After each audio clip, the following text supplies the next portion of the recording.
ক্ষমতায় না গিয়ে অনেকে ক্ষমতার দাপট দেখাচ্ছেন, প্রশাসনিক কু করার চেষ্টা করছেন।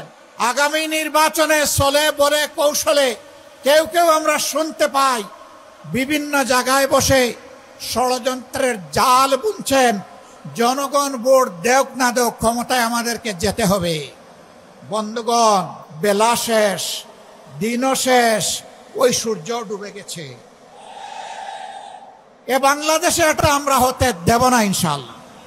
আপনারা চিংড়ি মাছের চাষের এলাকার মানুষ খুব ভালো করে জানেন, চিংড়ি যখন দৌড়ায় সামনের দিকে পথ খুঁজে পায় না, শুধু পিছনের দিকে যায়।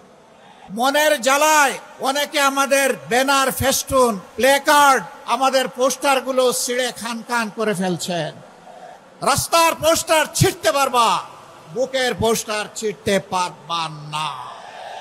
দিশাহারা হয়ে, হতাশ হয়ে, ক্ষুব্ধ হয়ে চূড়াগলিতে কেউ যদি হাঁটার চিন্তা করেন, প্রয়োজনে আরেকটা 5 আগস্ট অনুষ্ঠিত হবে ইনশাআল্লাহ।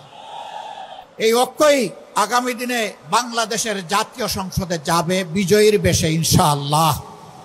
আমরা এই 8 দলের বিজয় চাই না, আমরা 18 কোটি মানুষের বিজয় চাই। আমরা আল্লাহর কোরআনের বিজয় চাই। আজ যিনি অত্যন্ত সংকটজনক অবস্থায় আছেন, জাতির এক শ্রদ্ধার কেন্দ্রবিন্দুতে যার অবস্থান, বেগম খালেদা জিয়াও কখনো 72-এর সংবিধানের পক্ষে কথা বলেননি। যারা এই দুইজনকে ভালোবাসেন তারা কেউ আর ভুলেও 72-এর এই ফ্যাসিবাদী সংবিধানের কথা বলবেন না।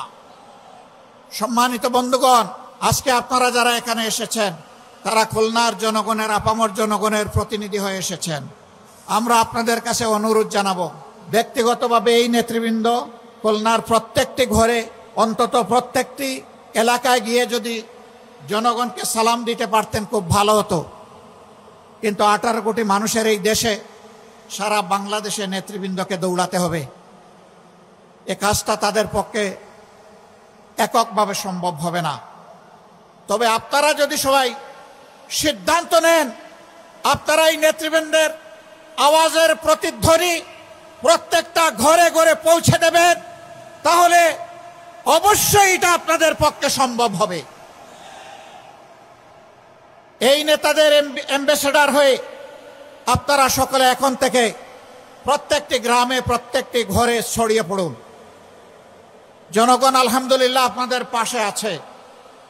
আজ মুখ খুলে কথা বলে একজন আমার রিক্সা চালক ভাইকেও যখন কোনো সাংবাদিক জিজ্ঞেস করেন আগামী ভোট কোন দিকে, দফাস করে বলে দেয় আগামী ভোট ওই দিকে,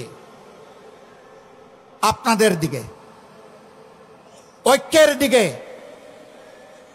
বিভক্তির বিপক্ষে, ন্যায়ের পক্ষে, কোরআনের পক্ষে, জনগণের পক্ষে। আমরা এই 8 দলের বিজয় চাই না, আমরা 18 কোটি মানুষের বিজয় চাই। আমরা কোনো দল বিশেষের বিজয় চাই না, আমরা মজলুম জনগণের বিজয় চাই। আমরা আল্লাহর কোরআনের বিজয় চাই। সেই বিজয়ের মিছিলে আপনারা সবাই জান প্রাণ দিয়ে লড়াই করে যেতে রাজি আছেন?